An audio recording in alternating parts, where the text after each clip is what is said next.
কলকাতা শহরে আবারও সামনে এলো জমি দখল এবং অবৈধ নির্মাণের গুরুতর অভিযোগ। বেহালার ১২৯ নম্বর ওয়ার্ডে ৪.৫ বিঘা জমির ওপরে গড়ে উঠেছে একাধিক বিল্ডিং।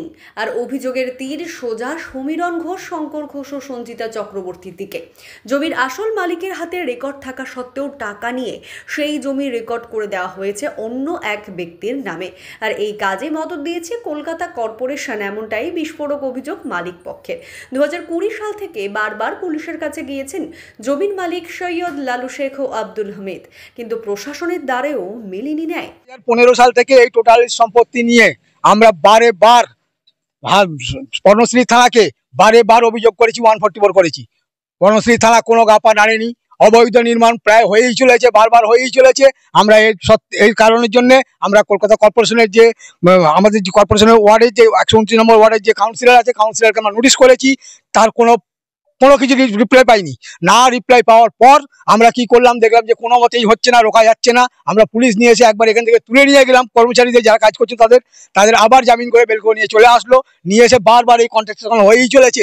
টোটাল সম্পত্তিটাই আমাদের খেয়ে নিচ্ছে এরা। এই কারণ কি? শঙ্কর ঘোষ, সমীরণ ঘোষ, সঞ্জয় চক্রবর্তী ৩ ভাই বোন মিলে এরা কিভাবে বিক্রি করছে, আর এরা কিভাবে কিনছে, আর কিভাবে মিউটেশন হচ্ছে, সম্পূর্ণ মদত করছে কর্পোরেশন। কর্পোরেশন ছাড়া কে মদত করবে? কর্পোরেশন ছাড়া কি করে হয়? কাউন্সিলর আছে বটেই, আছে তো বটেই, কিন্তু কর্পোরেশন কি করে মিউটেশন করছে? কর্পোরেশন এখন দেখাচ্ছি না। দলিল বলেছি আমরা 1966 সাল থেকে সার্চিং করে এসেছি। আমাদের কাছে সার্চিং কপি আছে। এলএলবি হাইকোর্টে পুলিশ করে এলএলবি সে স্ট্যাম্প মেরে সই করে দিয়েছে কপিতে। তাহলে কি করে আমাদের এই সম্পত্তি হাতছাড়া হয়? এই সম্পত্তির জন্য আমরা কোনো রকম কিছু পাবো না। যখন আমরা গেলাম যখন আমি গেলাম, যখন 2020-তে বনশ্রী থানা বড়বাবু আমায় বলে দিল, আপনি বেকার আসবেন না, আপনি টাকা দিতে পারবেন, টাকা খেয়ে কাজ হচ্ছে, আপনি বন্ধ করতে পারবেন না। যদি টাকা থাকে তাহলে আপনি চলে যান হাইকোর্ট ছাড়া আপনি জমি বার করতে পারবেন না। অবশেষে 2021 সালে কলকাতা হাইকোর্টে মামলা, বাট স্টিল নো জাস্টিস। শাসক দলের মদতেই কি এই দখল?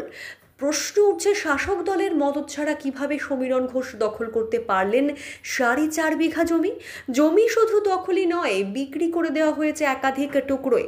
কোনো অদৃশ্য শক্তি তাকে সাহস দিয়েছে এবং এই পুরো ঘটনা ঘটেছে কাউন্সিলর সঙ্গীতা দাসের ওয়ার্ডে। প্রশ্ন একটাই, তিনি কি ঘুমিয়ে আছেন, না চুপ করে থেকেছেন ইচ্ছাকৃতভাবে? একটা শহর যখন দখলের শহরে পরিণত হয়, সেখানে ন্যায় খুঁজে পাওয়া কি শুধু কাগজেই সীমাবদ্ধ? এই প্রশ্ন এখন শুধু মালিকদের নয়, পুরো কলকাতার। দাঁড়িয়ে আছে আর কি। এই জমির অরিজিনাল মালিক হচ্ছে মোহাম্মদ আলী মীর। মোহাম্মদ আলী মীর মারা যাওয়ার পরে তার ছেলে সৈয়দ লালু এবং শেখ আব্দুল হামিদ, এরাই হচ্ছে এখন মালিক। খতিয়ান নাম্বার 6666 থেকে 6672 অবধি রেকর্ড করা আছে। এটা দাগ নাম্বার আর কি। আর খতিয়ান নাম্বার 115, 118, 1060, কেএমসি ওয়ার্ড নাম্বার 129। এখানে দীর্ঘদিন ধরে এই জমিটা আমরা বিভিন্ন মামলা মোকদ্দমা করা সত্ত্বেও এখানে অবৈধভাবে এই লোকজন এখানে জোরপূর্বক এখানে বাড়িঘর তৈরি করেছে। সাবসিকুয়েন্টলি আমরা হাইকোর্টে যাই। মহামান্য হাইকোর্ট এখানে আদেশ দেন ইন্সপেকশন করার জন্য, এবং ইন্সপেকশন অর্ডার পেয়ে এখানে ইন্সপেকশন কর্পোরেশন লোক এসেছিল এবং এখানে আমাদের যা জমি প্রায় কবজা করে নিচ্ছে এবং ডুপ্লিকেট দলিল করে আর কি কর্পোরেশন থেকে রেকর্ড করে তারা জমি করেছে। আমাদের যারা মালিক, অরিজিনাল মালিক, তারা কখনো জমি বিক্রি করেনি বা জমি কাউকে মর্টগেজ বা কোনো রকমের কোনোভাবে তারা জমি তাদের কাউকে দেয়নি।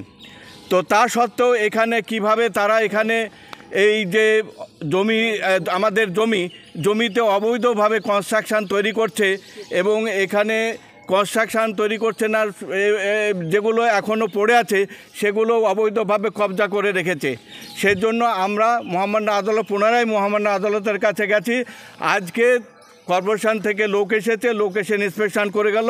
তারা আমাদেরকে বলল যে আপনারা দরখাস্ত করুন, আপনাদের যে কাগজপত্র আছে দরখাস্ত করলে পরে আমরা ভেরিফাই করে আপনাদের জমি হলেও আপনাদেরকে ফেরত দেব।